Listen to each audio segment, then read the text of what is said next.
दोस्तों, फूलन देवी एक ऐसी लड़की जिसकी छोटी सी जाति में लड़की के तौर पर जन्म होना मानो एक श्राप सा बन गया था। लेकिन फिर भी छोटी उम्र से ही फूलन देवी की आंखों में साहस की रोशनी दिखती थी। बचपन से ही जीवन संघर्षों के बीच घिर चुका था। एक के बाद एक बहुत सारे जुल्म हो रहे थे। ऊंची जाति के लोग भेदभाव और यौन उत्पीड़न करते रहे। ऐसे में दूसरा कोई होता तो अपने जीवन को पूरी तरह से खत्म कर लेता। लेकिन फूलन देवी जैसी निडर महिला ने अपने ऊपर हुए जुल्मों का ऐसा बदला लिया कि लोग उन्हें इज्जत की नज़रों से देखने लगे। तो चलिए आज की इस वीडियो में हम जानेंगे कि किस तरह से फूलन देवी एक साधारण लड़की से चंबल की शेरनी बनी और एक डाकू से राजनेता बनने का सफर कैसे तय किया और किस तरह से अपने ऊपर हुए जुल्मों का मुंह तोड़ जवाब दिया।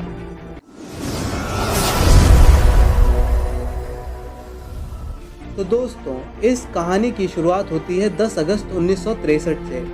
उत्तर प्रदेश के जालौन जिले में एक छोटे से गांव में मल्लाह परिवार में फूलन देवी का जन्म हुआ।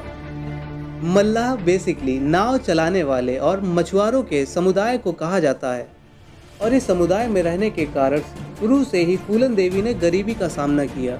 उनके बड़े से जॉइंट फैमिली के पास सिर्फ 1 एकड़ जमीन थी, जिसके एक बड़े हिस्से में पुराना नीम का पेड़ लगा हुआ था। जब फूलन देवी 11 साल की थी तब इनके दादा दादी की मृत्यु हो गई और फिर घर के मुखिया फूलन देवी के पिता के बड़े भाई बन गए।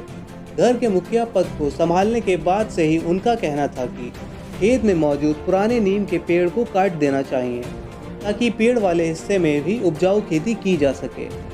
इस बात से फूलन देवी के पिता भी काफ़ी हद तक सहमत थे, लेकिन 11 साल की फूलन देवी इस बात से बिल्कुल सहमत नहीं थी और पेड़ काटने जा रहे अपने चचेरे भाई मैया दीन को पेड़ काटने नहीं दिया और वहां से लताड़ कर उन्हें भगा दिया और फिर दोनों के बीच जमकर बहस छिड़ गई।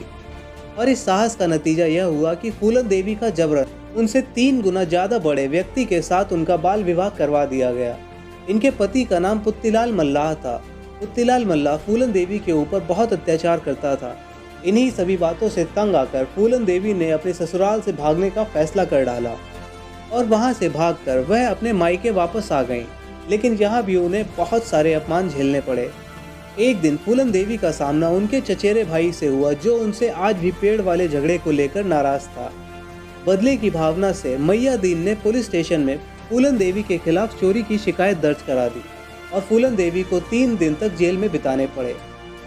लेकिन शर्मसार करने वाली बात यह थी कि इन 3 दिनों में पुलिस वालों ने उनके साथ कई बार बलात्कार किए और फिर डरा धमका कर फूलन देवी को रिहा कर दिया। वापस घर जाने के बाद से फूलन देवी को उनके ससुराल भेजने की प्लानिंग की जाने लगी। ससुराल वालों ने पहले तो फूलन देवी को अपनाने से मना किया, लेकिन कुछ पैसे लेने के बाद वह राजी हो गए। अपनी ऑटोबायोग्राफी में फूलन देवी ने बताया कि घर लाने के बाद से उनके पति उनको खूब मारते और पीटते थे और उनके साथ जबरदस्ती यौन संबंध बनाते थे। और इन्हीं सभी बातों से तंग आकर 16 वर्ष की उम्र में फूलन एक बार फिर अपने ससुराल से भागी थी, लेकिन इस बार वह अपने मायके नहीं गई, बल्कि 2 वक्त की रोटी के लिए बेमही गांव में मजदूरी करने लगी। यहाँ भी इनके साथ सिर्फ अत्याचार ही हुआ। बेमही गांव में कुछ उच्च वर्ग के लोगों ने इन्हें बंदी बना लिया और बंदी बनाकर इनके साथ गैंग रेप किया तथा इन्हें नंगा करके पूरे गाँव में घुमाया। इसी तरह 3 सप्ताह बाद फूलन देवी वहां से भागने में सफल हुई और वह एक डाकू के गैंग में शामिल हो गई। फूलन देवी के साहसी होने के कारण डाकुओं में भी इनका कद बढ़ने लगा और कुछ महीनों के बाद फूलन देवी ने एक एक करके अपने जुल्मों का बदला लेना शुरू किया। उन्होंने बेहमई गांव के 22 राजपूतों को एक लाइन में खड़ा करके गोलियों से भून डाला। इसके बाद उन्होंने उन पुलिस वालों को भी मौत के घाट उतार दिया जिन्होंने जेल में उनके साथ बलात्कार किया था। इन घटनाओं के बाद बहुत सारे लोग फूलन देवी को मसीहा मानने लगे, जिसने अपने सम्मान के लिए राजपूतों का भी नरसंहार कर डाला। इसके 2 साल बाद फूलन देवी ने आत्मसमर्पण कर दिया तथा इनके साथ के सभी लोगों ने 1983 में आत्मसमर्पण कर दिया।